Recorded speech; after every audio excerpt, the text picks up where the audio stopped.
25 ऑगस्टचा श्री शिव प्रतिष्ठानने जाहीर केलेला सांगली जिल्हा बंदचा निर्णय मागे। 25 ऑगस्टला श्री शिव प्रतिष्ठानने जाहीर केलेला सांगली जिल्हा बंदचा निर्णय मागे घेतलाय।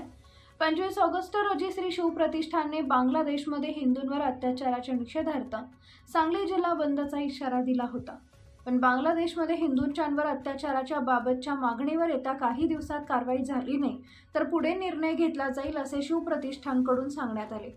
24 ऑगस्टला मवियाकडून पुकारण्यात आलेला बंद आणि 25 ऑगस्ट रोजी काही परीक्षा असल्याने लोकांची गैरसोय होऊ नये म्हणून शिवप्रतिष्ठानने 24 ऑगस्ट रोजीचा बंदचा मागे घेण्याचा निर्णय घेण्यात आला आहे। छत्रपती श्री शिवाजी महाराज आई तुळजाभवानी परम पवित्र भगवा ध्वज गुरुवर्य शंभरराव भिडे गुरु यांना वंदन करतो। आज आम्ही शेकडोच्या संख्येने जिल्हा अधिकाऱ्यांना निवेदन देण्यासाठी इथं आलेलो आहे। जिल्हाधिकाऱ्यांनी निवेदन स्वीकारलेलं आहे, त्यावर पूर्ण ती कारवाई करून केंद्राकडे आम्ही तो प्रस्ताव पाठवतो म्हणून त्यांनी पूर्ण आम्हाला शब्द दिलेला आहे।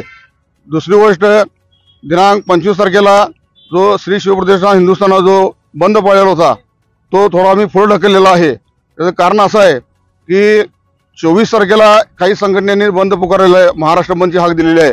परत 25 तारखेला आमचा लोकांची अवस्था लक्षात येता लोकांना दुरुपयोग होऊ नये म्हणून लोकांच्यासाठी आम्ही तो बंद पुढे ढकलतोय। आज गुरुजींच्या सांगण्यावरून हा निर्णय घेतलेला आहे। लोकांच्या पण आपण हित बघितलं पाहिजे।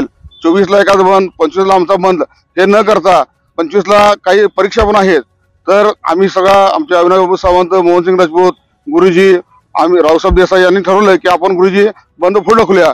आमची बैठक झाल्यानंतर आमचा बंद पुढचा कधी आहे ते आम्ही आपल्यासमोर सांगतो। नागरिकांची गैरसोय आणि विद्यार्थ्यांची गैरसोय यामध्ये एकच हेतू आहे, 24ला बंद 25ला बंद, मग तो कोणाचा असून दे, तो कोणाचा असला तरी नागरिक याच भेटीला जाणार आहेत, विद्यार्थी भेटीला जाणार आहेत आणि विद्यार्थ्यांच्यासाठी नागरिकांच्यासाठी आम्ही 2 पावलं थांबलेलो आहे।